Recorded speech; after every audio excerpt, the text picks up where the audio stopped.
தீயணைப்பு வீரர் ஒருவர் சுதந்திர தினத்தன்று கடலூர் மாவட்ட நிர்வாகம் சார்பாக கொடியேற்றும் விழாவில் சிறப்பாக அணிவகுப்பு பயிற்சியை முடித்துக் கொண்டு வீட்டுக்கு கிளம்பி இருக்காருங்க. அந்த வீரர் வீட்டுக்கு வரும் வழியில தன்னோட நண்பரை சந்திக்க போயிருக்காருங்க.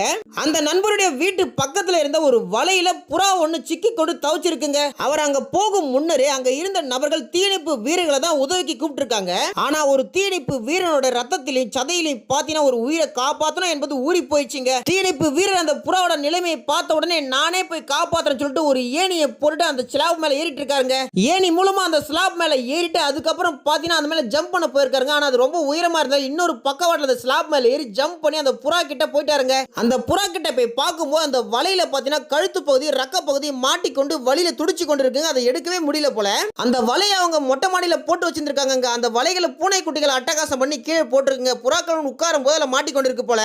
தீயணைப்பு வீரரோட அனுபவத்தை பயன்படுத்தி கைகளாலே அந்த வலைகளை கொஞ்சம் கொஞ்சமா சின்ன சின்னதா கட் பண்றாரு. அந்த கழுத்து பகுதியை முதல்ல கட் பண்ணதுக்கு அப்புறமா புறா பாத்தீங்கன்னா கொஞ்சம் ரிலீஃப் ஆச்சுங்க. தீயணைப்பு வீரர் ரொம்பவே சாதுரியமா செயல்பட்டு அந்த கழுத்து பகுதி எடுத்ததுக்கு அப்புறம் ரக்க பகுதி கையில பிடிச்சிட்டாருங்க. முதல்ல புறாவை பிடிச்ச உடனே அதுக்கு தடவி கொடுத்துட்டு தான் ஏரிய வழியா அந்த ஸ்லாப்ல ஜம்ப் பண்ணிட்டாருங்க. திருப்பும் அந்த ஸ்லாப்ல இருந்து இன்னொரு ஸ்லாப் வழியா இறங்கி அவர் கீழே வந்துட்டாருங்க. தீயணைப்பு வீரர் ஆல்மோஸ்ட் அந்த ரக்கைகள் இருந்து கழுத்துல இருந்து பாத்தீங்கன்னா அந்த வலையை அறுத்துட்டாருங்க. இருந்தாலும் கொஞ்சம் இருந்திருக்குங்க. அதனால பாத்தீங்கன்னா கீழே வந்ததுக்கு அப்புறமா சுத்தமாவே அதை ஃபுல்லாவே எடுத்துட்டாருங்க.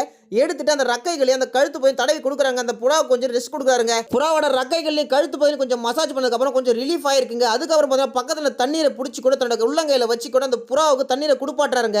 அந்த புறாவும் அந்த தண்ணியை அழகா குடிச்சுதுங்க. அவர் கையில இருந்து அந்த உள்ளங்கையில இருந்து கொஞ்சம் கொஞ்சமா குடிச்சுதுங்க. அதுக்கப்புறமா புறா பார்த்தா ரக்கைகளை கொஞ்சம் அசைக்க ஆரம்பிச்சிருக்குங்க.